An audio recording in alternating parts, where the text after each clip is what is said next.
Say hello to the robot. Starting to the top left, we have the FX Open Protoss player. He is 1-0 in the group. FXO Hurricane. Hurricane here. And we have, of course, his opponent starting to the top right of the map. It is LGIM first. PvP once again. Everything on the line here for first. He has to take it. If he wants to force another three-way tie, this is his only chance. If he loses here, it's all over for him. He will drop to Code A, and Hurricane and Marine King will advance. Atlas being a big map, what are we gonna see? Last time we had a Blink Stalker attacked by both of these players. Obviously, it's going to take a little bit longer to figure out what will happen. You know, if you want to make another conscientious decision to look at a Reddit thread and decide whether you feel it should be placed higher than it is or lower than it is, or if you just want to make a comment, do that during this. But very well put. Double gas for Hurricane and double gas at first as well. So both doing identical gas builds. Doesn't necessarily mean they're going into the same build though. Yep. This is really, really close. I mean, I feel like the Hurricane can take a bit more of a risk. I feel at this point Hurricane feels quite confident. He has not a lot to lose here. So the player that is really now shaking a bit and has a lot of pressure, that's first. He's the one who has to be quite careful here. But what are we going to see? We have the scout now moving out first for first. Hurricane not with the probe on the map. Yeah. And first gonna get some good information with this. You know, in PvP, if you send your scout out at this time, it's kind of like saying, well, I think there's a high chance I might not scout right, and I still want to get in here and see if he's taking 2 gas or if he has 2 gates. But that's all you can tell at this point in PvP. Does he have 2 gateways that can pressure his stalkers, or is he just going to tech like a normal person? And you can even see now that it's 3 and 3, so he's going to have a faster tech. Yep. Yeah, second gate goes down after scouting this. Second gate, we're coming up here for first at this point. We have still at the bottom left the probe for Hurricane. He's a little bit late here with the scout because he spots the wrong position first. First, adding the second gate looks like could be creator-style Phoenix play with a sentry. He hasn't started a sentry just yet, but he has the resources to do it. And goes for the Stalker instead. So I thought maybe we'd see Phoenixes, but you know, in PvP it's one of those matchups where almost anything goes. 2 gateway expands with Stalkers and the Mothership Core is something he could also do. Alright, going now into the Mothership Core also for Hurricane. Has it right now, both of them. And let's see who's going to get the first few kills. The Mothership Core already heading over. Yeah, the Mothership Core on these positions is great to use to scout because you're going to cross that distance so much faster this way. And of course the Hurricane does not know yet where his opponent is positioned. Well, now he knows that he was at the bottom right and he immediately just repositions the Mothership Core and moves it to the top right now. But we have first already arriving his opponent's base. Yep. I'm going to come in here to see no tech, because no tech has been added yet. And he will probably drop a Time Warp here and then get out. He should. Twilight Council has been placed down for first, and here's the Time Warp, saving the Mothership Core and slowing down the entire income here. Mothership Core is not saved yet, but he will get away, I think. Should be able to pull that off. Well, he leaves it there for some reason. He needs to get that out of there. Yeah, he wants to give it away. I mean, he's like, well, last time you gave me yours, so I guess I could give it to you. I guess it's only fair. Back at home, Dark Shrine. And it has not been scouted. He has not seen a Twilight Council nor Dark Shrine with the scout. The robotics is going up, but I think this is actually going to be for Archons to break the ramp, maybe. Not necessarily for DTs. Oh, we have the expansion now nearly completed for Hurricane. And he's going to try to force a cancel on that. Yeah, but can he really pull that off? There are quite a few units already for Hurricane, and the Protoss player for FX Open is now pushing down the ramp. No charge being researched at all right now, so it's not going to be any sort of Archon Zealot push. Yeah. He does not cancel the Nexus. Does he really think he can hold it? I know he has the Mothership Core, but he can just walk past it. There comes the Force Field, trapping 2 of the Stalkers on the high ground, but losing 1 on his own. Yeah, this is really well done. With the Force Field, it's a good choice to keep the Nexus alive because that puts the cannon on the low ground. Photon Overcharge doing a lot of damage here. Mothership Core is gone. Stalker trade for Stalker, and Hurricane so far he's held. He better hope that those DTs do some damage or Hurricane is going to be in almost unlosable position.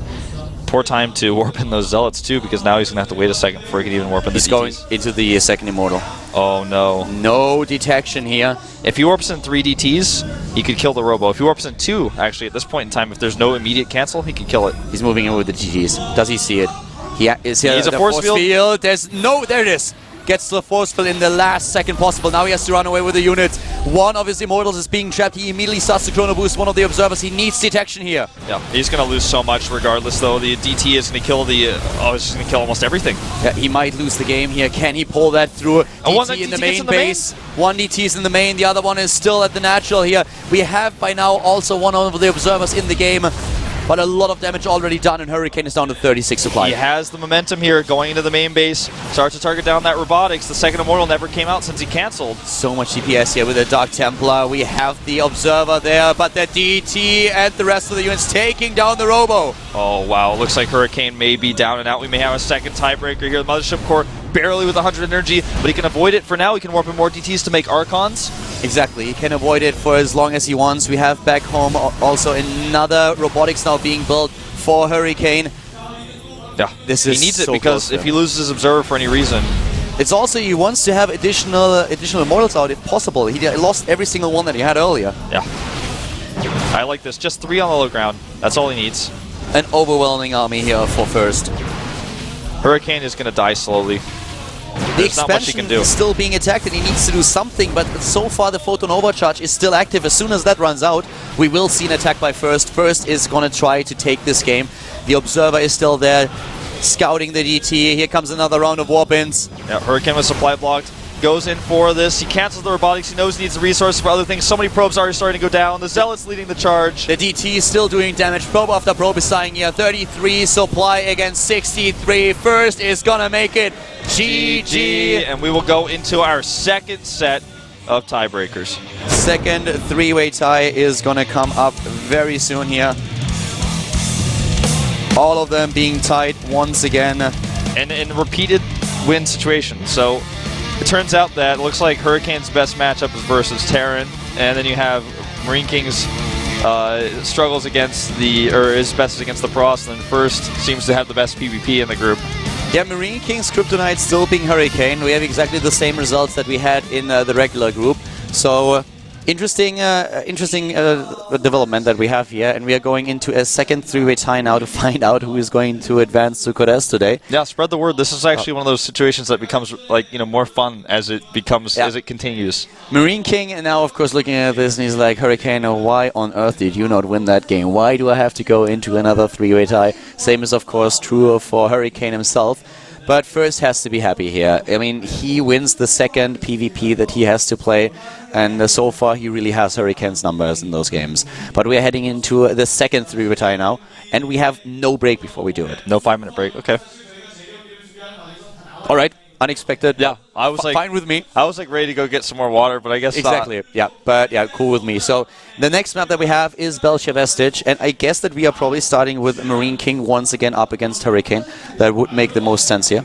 Yeah, I'm gonna ask. We don't have that confirmed yet, so we don't know if they changed their match order, but it should be the obvious choice to send out the second, exactly the same order of games that we had in the first tiebreaker. That would be Marine King versus Hurricane, and then the loser against First, and then a last match if needed.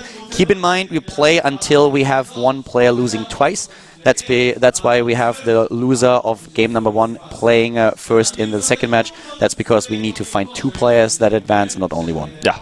If we would have needed only 1 player to advance, if this would be a three-way tie for the second place in the group, then we would play until we have 1 player winning twice in a row. Yes, and that's how it is. So the map is Belcher Vestige, and it is going to be Marine King versus Hurricane again, as expected. Okay. And once again, a different map, not a map that they played today. So this is the third game between the two of them. This time it's going to be just completely different. I mean, a 2-player map, not one that we've seen them play on against each other yet. We first had Daybreak, and then we had Whirlwind, and so now we're going to a completely third map altogether. Hurricane has a 2-0 versus Marine King today. He won every single match, so Marine King I'm not quite sure what he's going to do. You know, at some point I really could see Marine King playing a very aggressive build and just going 11-11? 11-11, go for some kind of drop play and just saying like, okay, screw this.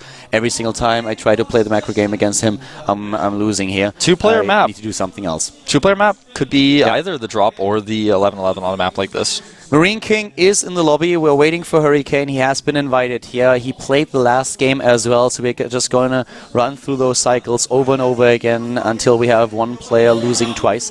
Hurricane, of course, now playing 2 games back-to-back. The same was true for Marine King earlier when he lost to Hurricane in the last tiebreaker and the first tiebreaker. Second one is going to start in a few seconds. Yeah, Hurricane is already in the lobby. Both ready, both good to go. What do you think? Is he going to break through? Is Hurricane pulling off a 3-0? I feel like if you had to ask me, I would say, well, it happened twice already. I think we're going to have the same circle again. I think Marine King will lose, and I think that Hurricane will win, and then First will win again. And okay, so how long do you think we're going to be here? At least 2 more hours. Okay. That's my guess. All right, that's cool with me. That's my prediction. I think we will see Marine King win this one. I think he's going to break through. I think he's going to do a different build, but I don't think he'll win. That's my feel. Well, we're going to find out now. We are heading into the game. We have Marine King up against Hurricane for the 3rd time. Do you actually think that those red rim glasses are bad luck for Marine King? Maybe. Ever since he started wearing them, he started to get a little bit worse. Wasn't he more successful with the white ones? He was much more successful with the white ones, but most successful with just thin-rimmed glasses before he had the money to be so stylish. Yeah. When he was using the ID Boxer. I feel he should change it a little bit and just use at least the white rimmed ones again. Yeah, take a step backwards for a minute. Yeah. Maybe if we have another a 3rd 3-way tie, maybe we should suggest to Marine King to just change the glasses. That could change everything here. We are heading into the next match. FXO Hurricane up against Marine King Prime for the 3rd time. Jumping into the game here on Belgium Vestige at the GSL Up and Down Group C with Paul and Wolf.